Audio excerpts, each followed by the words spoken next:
Hi అండి, YouTube ప్రేక్షకులకు నా యొక్క ధన్యవాదాలు.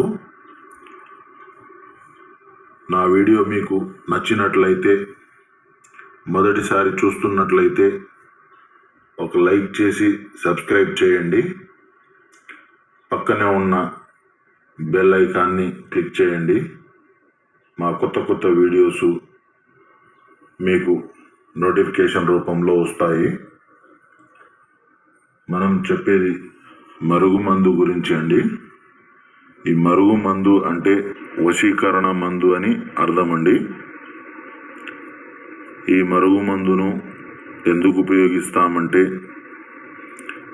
ఇద్దరు వ్యక్తుల మధ్య గొడవలు ఉన్నా, ఒకరంటే ఒకరికి ఇష్టం లేకుండా ప్రవర్తిస్తూ ఉన్నా, ఒకరంటే ఒకరికి గిట్టకపోయినా, అంటే భార్యాభర్తల మధ్య గొడవలు తరచుగా వచ్చి భార్య భర్తను మంచిగా చూసుకోకపోవడం కానీ, లేకుంటే భర్త భార్యను మంచిగా చూసుకోకపోవడం కానీ, లేకుంటే తల్లిదండ్రుల మాట వినని పిల్లలకు కానీ, అత్త కోడల మధ్య గిట్టకపోయినా వాళ్లకు కానీ, లేకుంటే మనకు ప్రేమించి మోసం చేసి పెళ్లి చేసుకుంటా అని